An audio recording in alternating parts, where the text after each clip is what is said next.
อยบอมาผ่านเงินมันธนาคารอย่างนี้เดี๋ยวมันเขียนนั้นแบบโฟมแล้วก็เป็นแซ่ตอนนี้เลยแล้วก็เขียนจำนวนเงินใช่ไหม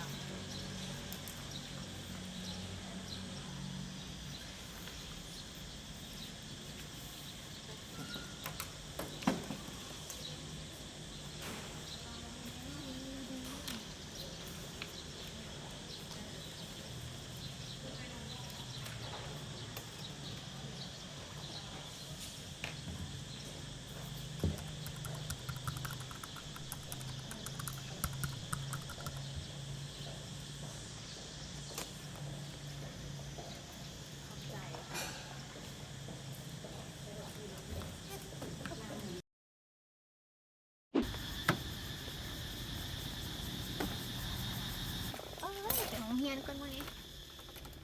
โอ้เอ้ามันคือติดจักบ่ได้เฮ้ยเป็นอย่างเนาะบัดนี้เนาะเฮ้ยเบิ่งรถข้างหน้าเป็นอย่างเนาะบัดนี้เฮ้ยไปเฮียนเฮ้ยเนี่ยเนาะบัดนี้เฮ้ยมีทันเฮียนบ่เนาะ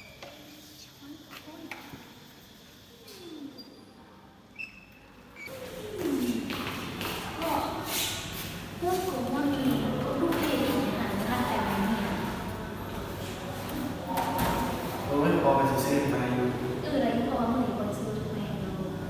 เป็นเขาจะแมงเลยแหละท่านให้พ่อไปเบิ่งอยู่ธนาคารเลยว่า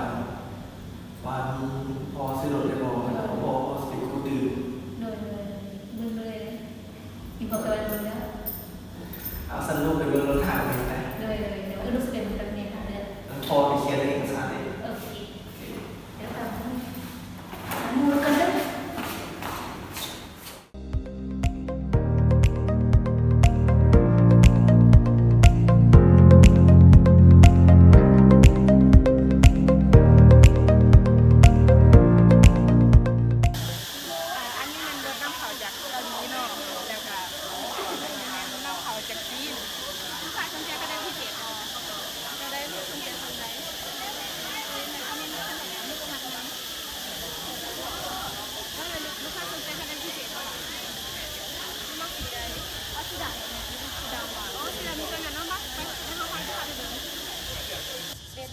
รถสีดำเนาะเรื่องเดียวคันเดียวนะคะรถสีดำคันนี้นั้นนำเขาจะกระเทียมน้องลูกค้าสนใจบอกมาได้ลูกงานเลยแม่หมักสามารถลองก่อนได้บอกได้ลูกค้าสามารถลองได้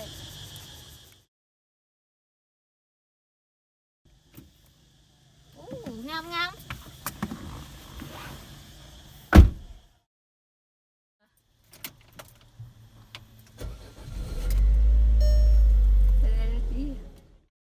ังไงลูกค้าสนใจบอกได้ลูกมากจะได้แม่เขาเอาเลยบอกแล้วจะใจลูกเลยอันนี้นะให้แม่ให้น้ำมักน้ำบอในการถือว่าโอเคแล้วโอเคสันนาต้องเอารถคันนี้เลยเนาะเจ้าเอารถคันนี้โอเค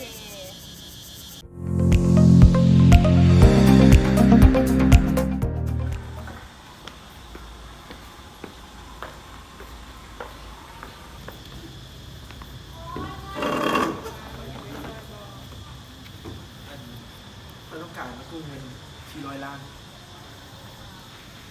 มีเอกสารมาโบเอาเนี้ยเจ้ามีคนค้ำประกันให้โบหรือว่าเอาเอกสารเพราะว่าหนังสือรถหรือว่าใบจะดินเงินมาค้ำประกันค่อยเอาไปจะดินเงินมาค้ำประกันเอกสารเก็บพ่อมาหมดเลยเอาไว้ใบสัญญาให้เราเซ็นแล้วหนังสือให้เราเขียนแล้วเซ็นใบของพ่อให้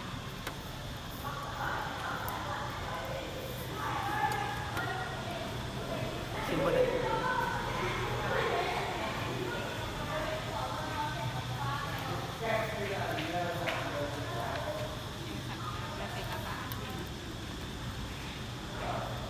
สารมันเท่านี้ก่อน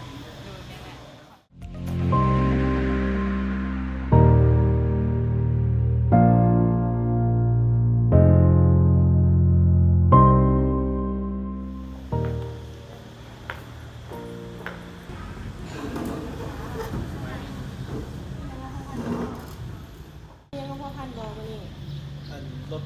สาวคนมาเบิ่งก่อนนี่ มีเอกสารมานำบ่ได้ที่เอกสารมานำบ่ อ๋อเอกสารนี่อย่างนี้ เอกสารจะมีเลขทะเบียนเพื่อนแล้วก็บัตรประจำตัวเนาะสองอย่างนี้ก็ได้แล้ว เอามาให้เราดูลูก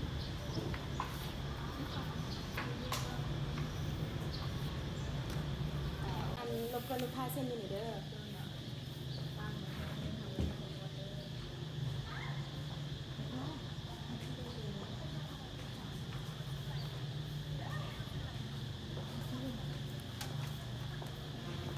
แล้วลูกค้าสะดวกจ่ายเป็นเงินสดหรือเป็นเงินโอน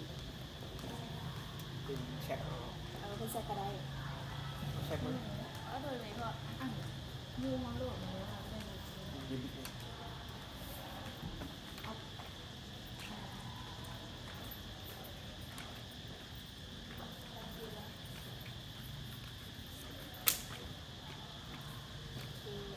แล้วเนี่ยเขาเซ็นผักใส่กันเลย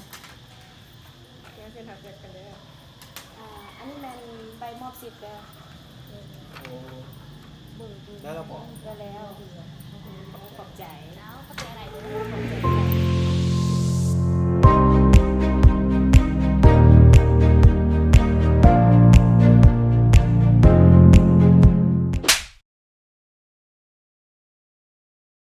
สบายดีคืออาจารย์และนักเรียนเนาะที่เขามา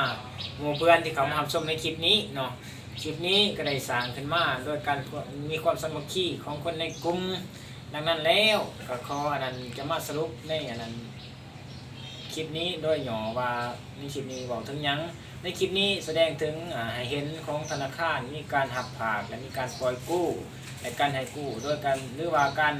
มีกำหนดในการชำระซาสางโดยการสำหรับต้นทุนและดอกเบี้ยดังนั้นหวังว่าคลิปนี้จะได้รับผลตอบแทนแต่คนที่เขามาเบิ่งคลิปนี้และก็ขอขอบใจที่ทุกคนรับชมคลิปจนจบเนาะขอบใจ